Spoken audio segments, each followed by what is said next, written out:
Peace. This is a meat and potato sorcery production starring myself, the Water Alchemist, and today's topic for the occult family is Witchblood. Now, for those that may not be familiar to my channel, this is for the new subscribers. If you kind of want a introduction to what I'm going to talk about, you can see on my channel a video called Children of the Third Race. But for the family that is very acquainted with what I do and who I am, let's get into the crux of the matter. Now, there was an interesting article, and I always like to provide some form of scholarship, especially for the naysayers. It's from pathos.com, and it's entitled Witchblood, a Magical Ingredient.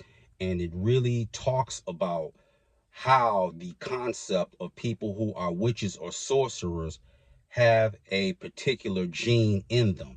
Now, where does this gene stem from? So glad you asked. It could come from the Grigori, the Watchers, the Fae slash fairies, or even angels or demons. And if you look at various cultures, this shouldn't be no surprise.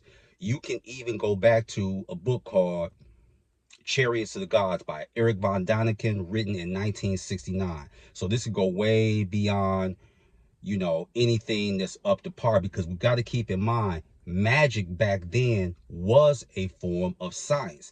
Science merely is catching up. And there's this thing where people feel like, well, people I know of didn't practice witchcraft. You don't really know that because you don't know how your line may go back. Remember, this is how this society works, okay? In the West, they have a think tank and they have ancestry.com, but they have another gene tank as well. I know for a fact that the Vatican got it. So it just doesn't stop with just human genetics. They will go back to extraterrestrial genetics as well. So you got to remember this. And even in that article, many practitioners of magic who have 25, 30, even 45 years in the game. Christopher Panzik is one. They said, I always thought we were like everybody else, but we're not. We are a different, and I'm paraphrasing right now, we are a different entity within itself. And this is what I've been trying to stress to people. Okay? So I would hope, and even Trogs, it's like Kung Fu Kenny ain't teach y'all nothing. They not like us. Okay? Witches and sorcerers, although we may look human, no, we're not human. We're not. And I really want to get this point across. And then there's another article came out June 13th of this year in Newsweek. Have aliens always been living amongst us? But the thing is, they got a real good masquerade going. And I'm going to tell you what it is.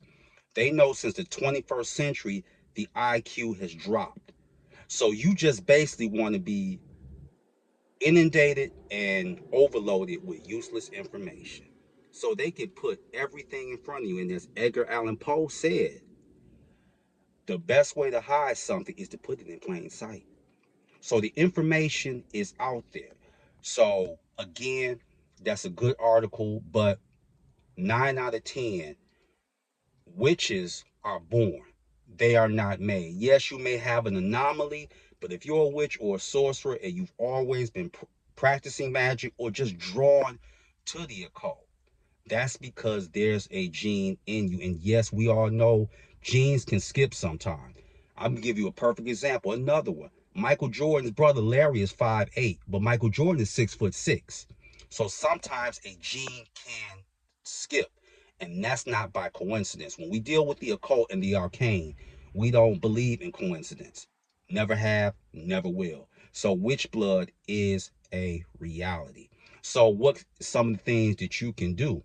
You can work with runes, tarot, pendulum, or even your spirit guides, and they will let you know whether you have a draconian gene, some of the watchers like Azazel or Semyaza or Kokobel, or the Grigori, or even the Fae. It's up to you to put the pieces of the puzzle together.